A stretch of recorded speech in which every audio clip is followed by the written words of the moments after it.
Silakan duduk Bapak Ibu dan Saudara sekalian, mari kita bersatu di dalam doa. Bapa yang mengasihi kami, pada saat ini kami bersama-sama mau mendengarkan sabda Tuhan.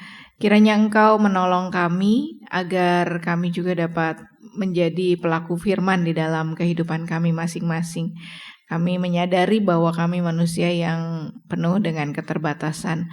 Namun kami yakin dan percaya bahwa dengan pertolongan daripada-Mu saja ya Tuhan, dan juga dengan kesediaan kami, Engkau akan menolong kami untuk mengerti firman-Mu dan juga melaksanakan firman Tuhan dengan sukacita.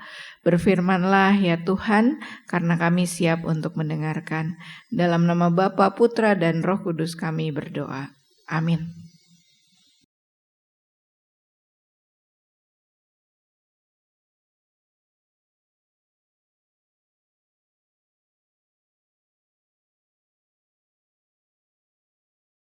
Bacaan pertama dari kitab Kejadian pasal 2 ayat 18 sampai ayat 24.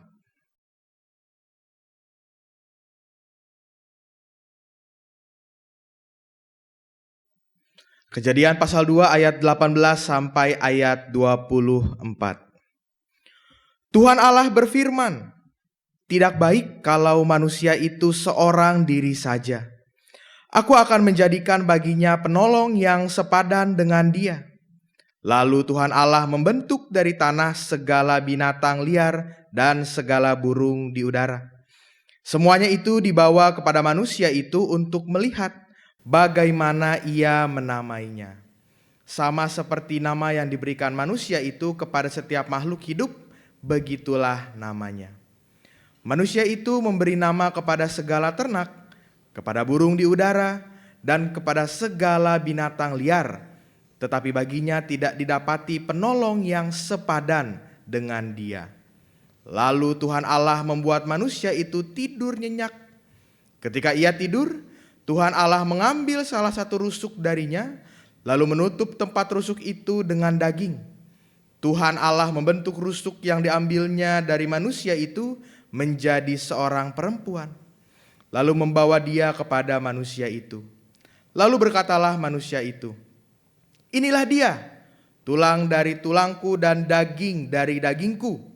Ia akan dinamai perempuan sebab ia diambil dari laki-laki. Sebab itu seorang laki-laki akan meninggalkan ayahnya dan ibunya dan bersatu dengan istrinya, sehingga keduanya menjadi satu daging." Demikianlah sabda Tuhan. Syukur kepada Allah.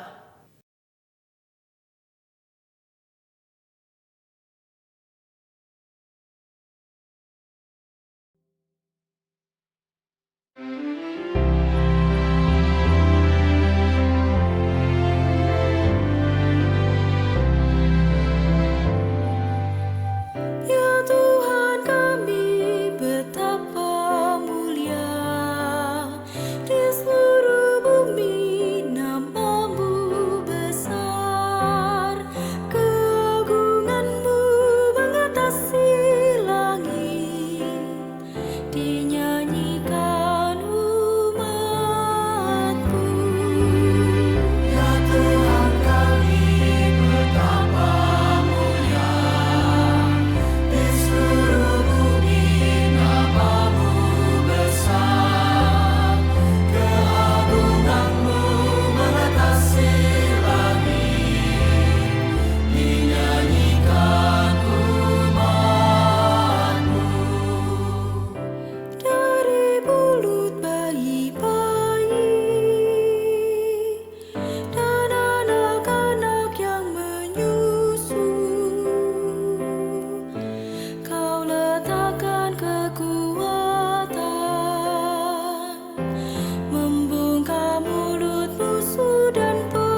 juga hormat.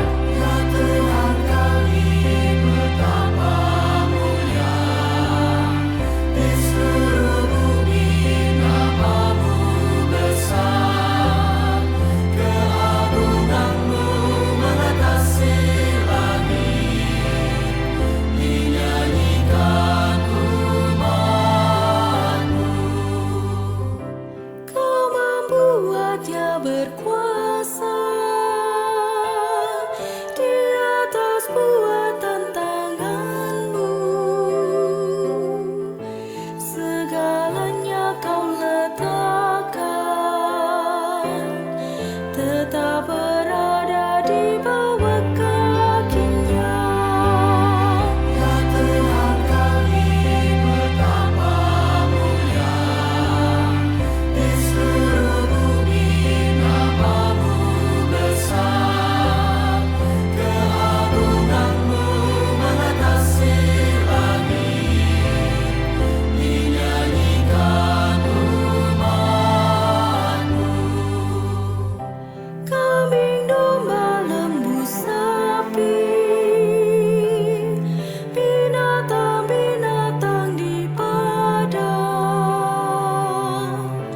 burung-burung di udara, nyanyikan ikan melintasi laut. Ya Tuhan kami, betapa mulia di seluruh bumi nama-Mu besar. Keagungan-Mu mengatasi langit, dinyanyikan umat-Mu.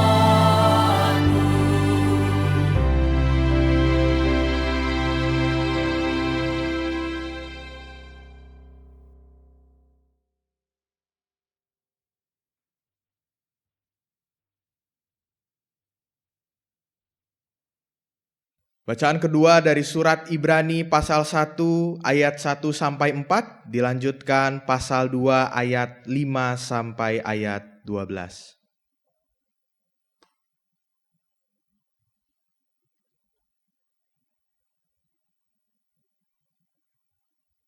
Bacaan kedua dari surat Ibrani pasal 1 ayat 1 sampai 4 dilanjutkan pasal 2 ayat 5 sampai 12.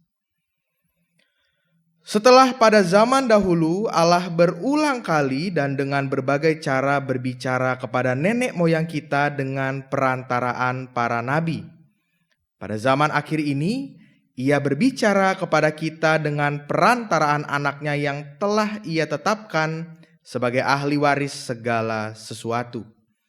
Melalui Dia, Allah telah menjadikan alam semesta. Dialah cahaya kemuliaan Allah dan gambar keberadaan Allah yang sesungguhnya dan menopang segala yang ada dengan firman-Nya yang penuh kekuasaan. Setelah selesai mengadakan penyucian dosa, Ia duduk di sebelah kanan yang maha besar di tempat yang tinggi, jauh lebih tinggi daripada malaikat-malaikat, sama seperti nama yang dikaruniakan kepadanya jauh lebih istimewa daripada nama mereka. Pasal 2 ayatnya yang kelima. Sebab bukan kepada malaikat-malaikat telah Ia taklukkan dunia yang akan datang, yang kita bicarakan ini. Sebaliknya, ada orang yang pernah bersaksi di dalam suatu nas, katanya, apakah manusia sehingga engkau mengingatnya, atau anak manusia sehingga engkau mengindahkannya? Engkau telah membuatnya untuk waktu yang singkat lebih rendah daripada malaikat-malaikat, dan telah memahkotainya dengan kemuliaan dan hormat. Segala sesuatu telah Engkau taklukkan di bawah kakinya. Sebab dalam menaklukkan segala sesuatu kepadanya, tidak ada suatu pun yang Ia kecualikan, yang tidak takluk kepadanya. Tetapi sekarang ini kita belum melihat segala sesuatu ditaklukkan kepadanya. Tetapi yang kita lihat ialah bahwa Yesus untuk waktu yang singkat dibuat lebih rendah daripada malaikat-malaikat, dan karena penderitaan maut dimahkotai dengan kemuliaan dan hormat, supaya oleh anugerah Allah ia mengalami maut bagi semua manusia. Sebab memang sepantasnya Allah yang baginya dan olehnya segala sesuatu dijadikan, yaitu Allah yang membawa banyak orang kepada kemuliaan, juga menyempurnakan perintis yang memimpin mereka kepada keselamatan melalui penderitaan.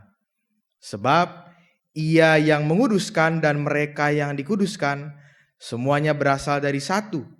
Itulah sebabnya ia tidak malu menyebut mereka saudara. Katanya, aku akan memberitakan namamu kepada saudara-saudaraku dan memuji-muji engkau di tengah-tengah jemaat. Demikianlah sabda Tuhan. Syukur kepada Allah.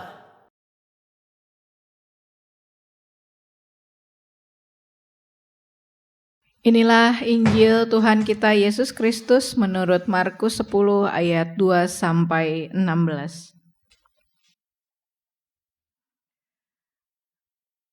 Lalu datanglah orang-orang Farisi dan untuk mencoba Yesus mereka bertanya kepadanya, apakah seorang suami diperbolehkan menceraikan istrinya?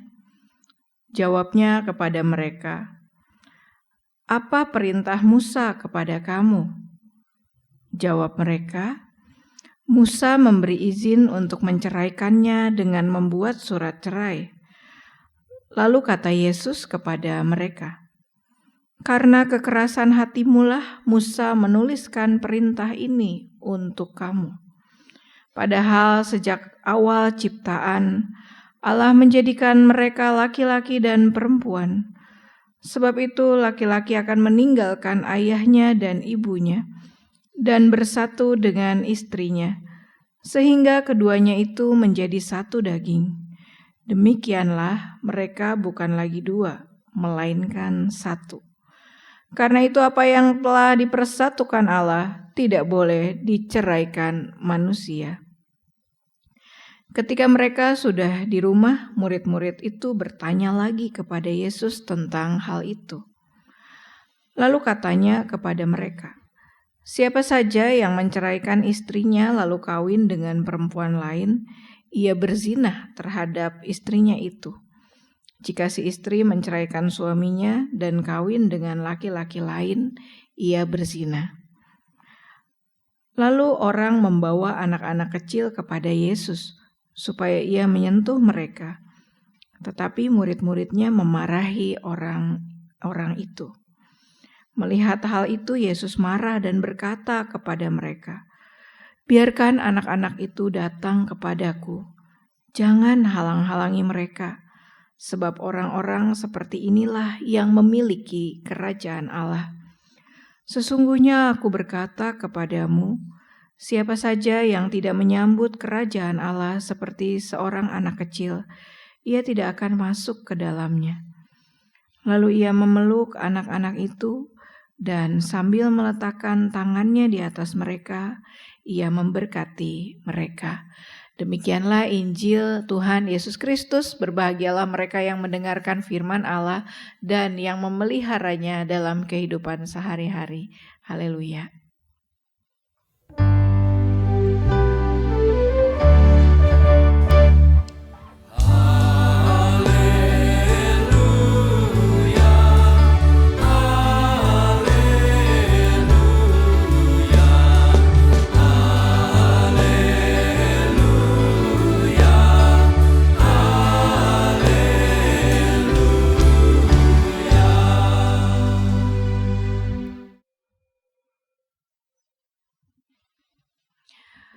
Bapak, Ibu, Saudara sekalian dan rekan-rekan dimanapun saudara berada, saya saat ini ingin mengajak saudara-saudari untuk memikirkan satu orang yang adalah keluarga kita. Bisa itu istri, bisa itu suami, bisa itu anak, bisa itu orang tua atau nenek atau kakek atau adik atau kakak atau siapapun yang punya hubungan saudara dengan kita. Lalu saya ingin mengajak kita semua untuk bermain satu permainan ya.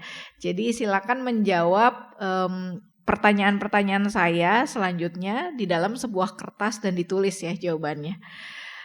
Oke, pertanyaan pertama adalah Menurut Anda, apa makanan kesukaan orang yang tadi Anda pikirkan? Silakan ditulis jawabannya. Pertanyaan kedua, apa yang biasanya membuat orang yang Anda pikirkan itu bisa marah? Silakan ditulis ya jawabannya.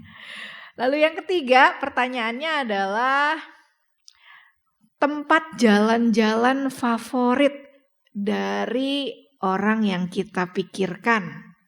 Oke, 3 pertanyaan aja ya Bapak Ibu dan saudara-saudari sekalian.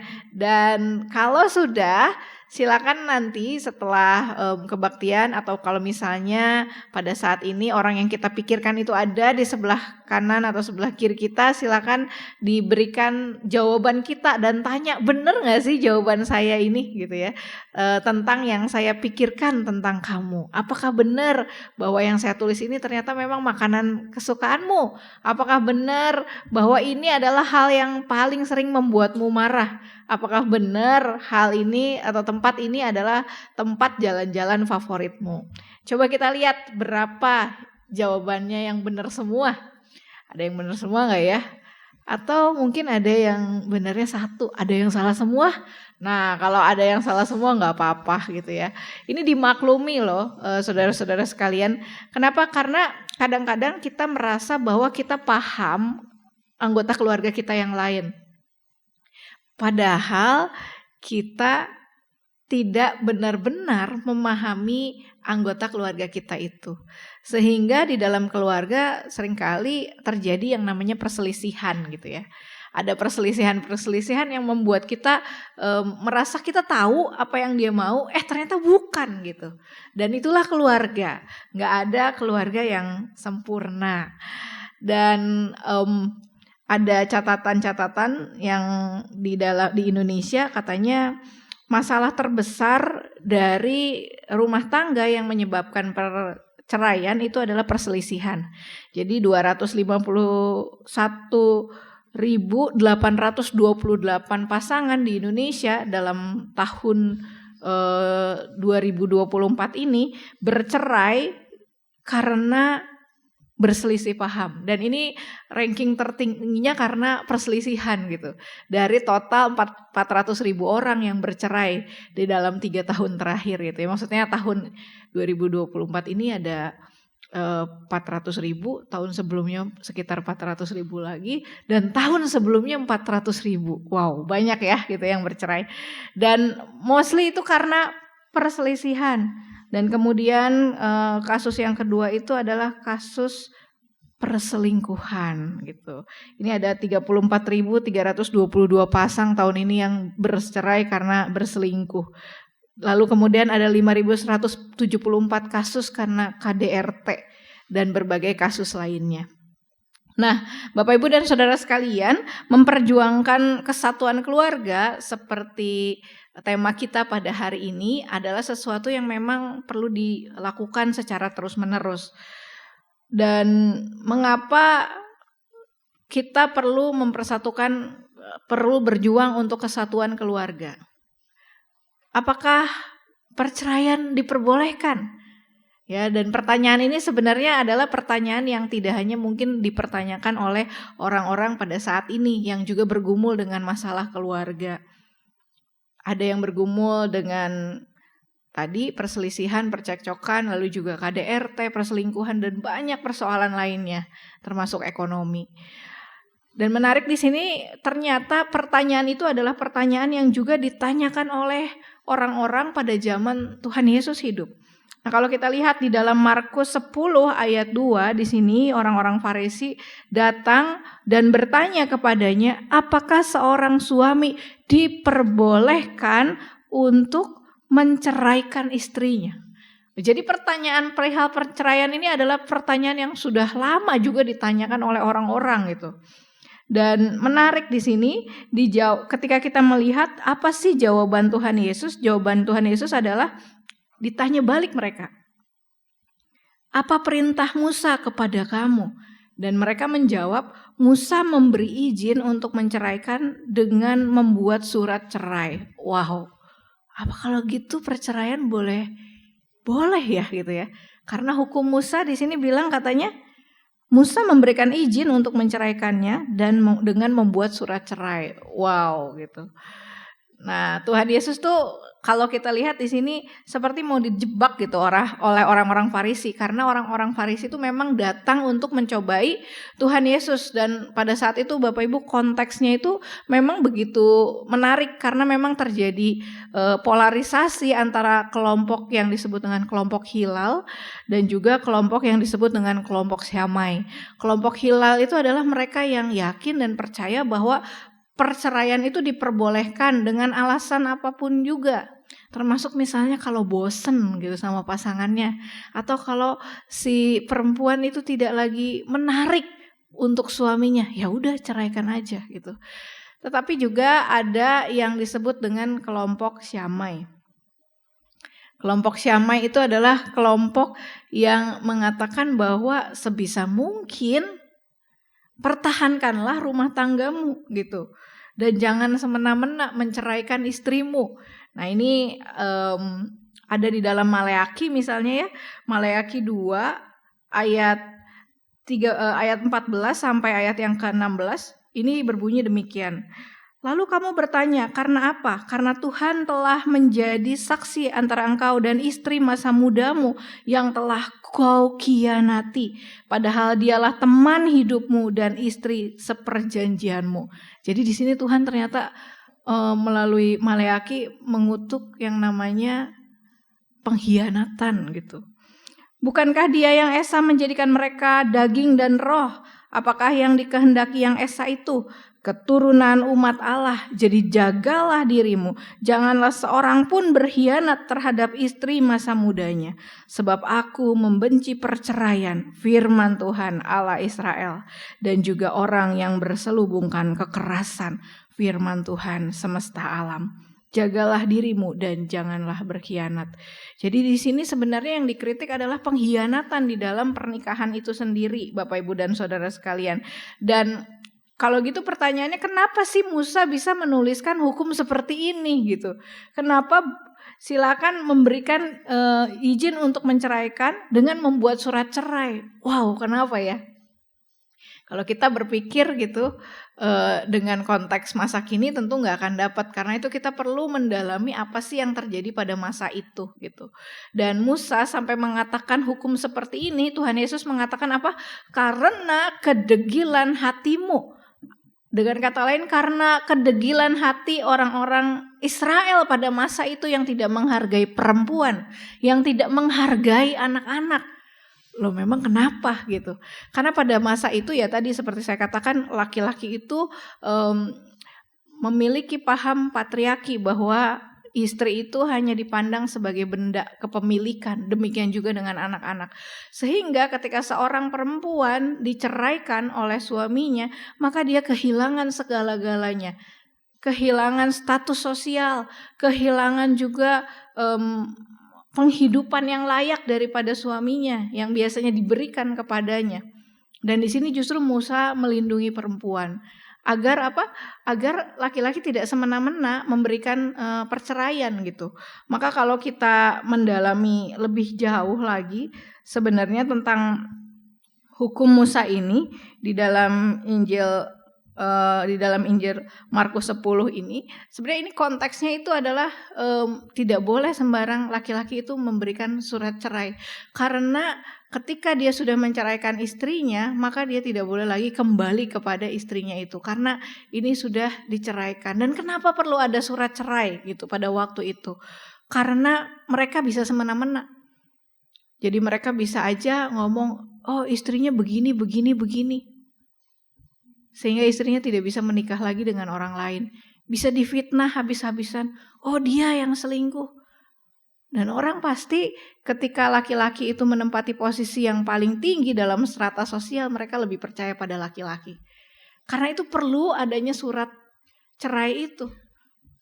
Untuk melindungi hak si perempuan itu. Sehingga ia bisa menikah dengan orang lain gitu. Ketika diperlakukan dengan semena-mena. Tetapi pada prinsipnya apakah kita melihat di sini Bahwa ini adalah sebuah pembenaran? Tentu saja tidak ya Bapak Ibu dan Saudara sekalian. Kalau kita melihat ke dalam kitab suci kita, di sini ketika sudah di rumah, murid-murid bertanya lagi kepada Tuhan Yesus tentang hal itu. Maka Tuhan Yesus menjelaskan lagi, siapa saja yang menceraikan istrinya lalu kawin dengan perempuan lain, ia berzina terhadap istrinya itu.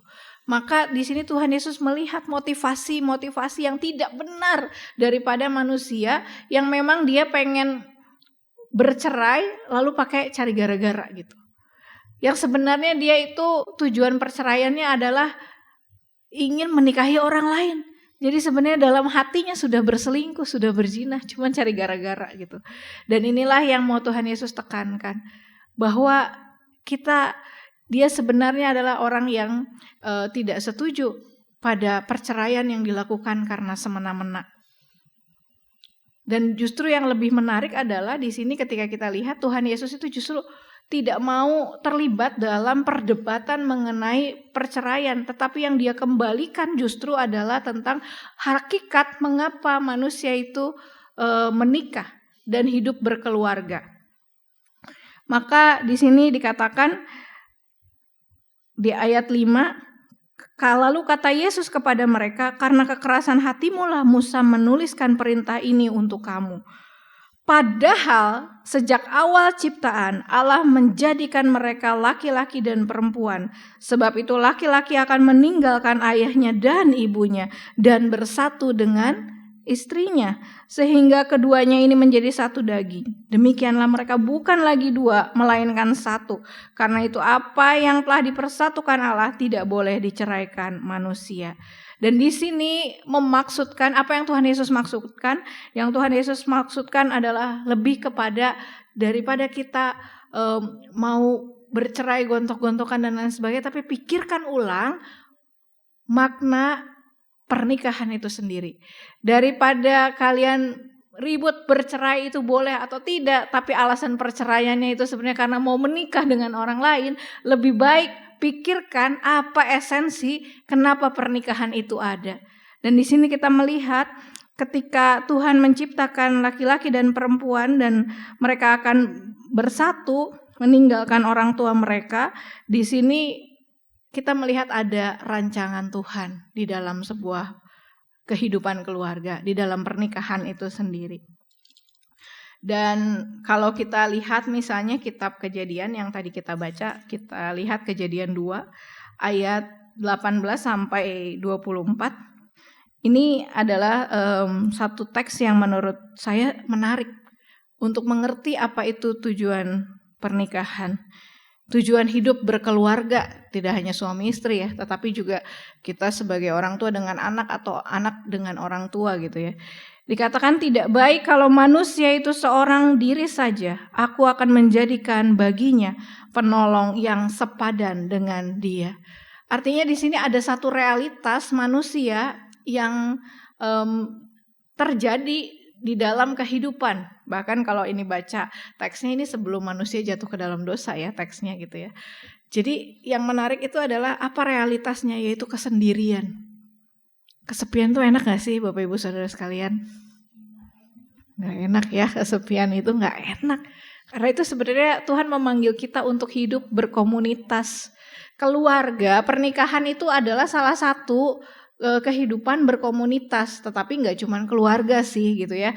Ada orang yang memilih untuk hidup membiara misalnya ya, tidak menikah tapi hidup berkomunitas pada prinsipnya, karena Tuhan tahu bahwa kesepian itu nggak enak, kesendirian itu nggak enak gitu. Dan juga banyak orang yang salah menikah karena kesepian, itu juga ada ya gitu ya. Ya udahlah daripada kesepian daripada sendiri, udahlah gitu ya kan. Siapa aja yang ada, taunya salah lagi ya gitu ya. Begitu menikah, pasangannya ternyata narsistik, aduh jadi menderita lahir batin ya nggak sih? Gitu, bukannya sebuah keindahan malah bencana gitu. Nah, dan karena itu di sini sebenarnya kalau kita melihat bagaimana akhirnya manusia itu menemukan pasangannya ya, ternyata nggak langsung, ada prosesnya juga. Tuhan juga menciptakan binatang liar dan lain sebagainya. Kemudian manusia itu menamainya, memberi nama kepada segala ternak dan lain sebagainya. Tapi kemudian masih itu nggak pas gitu. Maka akhirnya pada saat manusia itu tertidur, maka Tuhan Allah mengambil salah satu rusuk darinya lalu menutup tempat rusuk itu dengan daging. Dan di sini kita lihat esensi dari kehidupan berkeluarga itu adalah berkomunitas sebenarnya ya. Banyak orang yang menikah tetapi tetap kesepian karena tidak nyambung, tidak mengusahakan dan memperjuangkan kesatuan. Seperti tadi permainan kita tadi itu mau mengatakan bahwa setiap orang tuh berbeda dan kita untuk mencapai kesatuan kita butuh perjuangan untuk saling memahami, untuk tidak egois gitu ya, mementingkan diri kita sendiri. Kenapa orang berselingkuh? Salah satunya ya mungkin ada banyak faktor penyebab perselingkuhan, bisa jadi dia tidak tahan juga di tengah kondisi keluarga yang toksik misalnya, bisa jadi. Tetapi ada juga ya kalau dalam konteks Israel yang patriarkal itu hanya karena bosan, karena merasa pasangannya sudah tidak lagi menarik buat dia gitu, maka dia berselingkuh gitu.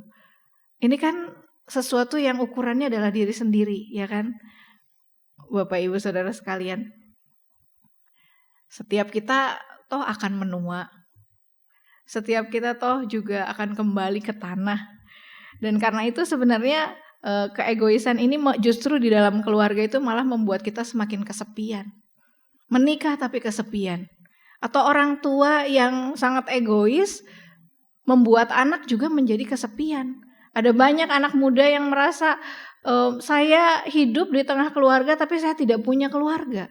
Karena merasa kesepian, tidak ada pengertian dari orang tuanya. Yang ada adalah tuntutan. Tetapi tidak ada kesediaan untuk saling mendengarkan. Jadi kejadian satu ini adalah sebenarnya undangan untuk hidup berkomunitas, memperjuangkan kesatuan. Dan terkhusus Bapak Ibu Saudara sekalian di dalam relasi pernikahan, ketika dikatakan ini diambil dari tulang rusuk, artinya sebenarnya perempuan juga adalah dan laki-laki itu adalah satu tubuh. Ketika dikatakan satu tubuh, maka ketika saya mematahkan tulang saya gitu, maka yang sakit itu siapa? Diri kita sendiri. Ketika kita menyakiti orang yang menjadi pasangan atau menjadi anak kita, itu sebenarnya yang sakit adalah diri kita sendiri. Ketika daging kita tercabik, maka yang tersakiti adalah diri kita sendiri. Dan ini menjadi panggilan buat kita untuk mengusahakan kesatuan di tengah keluarga. Maka yang kita perlu lakukan adalah melihat sesama kita itu sebagai subjek, bukan sebagai objek. Bukan berarti karena dia adalah penolong maka kita menjadikan dia asisten rumah tangga gitu. Bayangkan saudara-saudara sekalian kalau jadi perempuan gitu ya, katanya tingkat stres tertinggi itu adalah ketika dia mengurusi anak tanpa bantuan sama sekali daripada suaminya.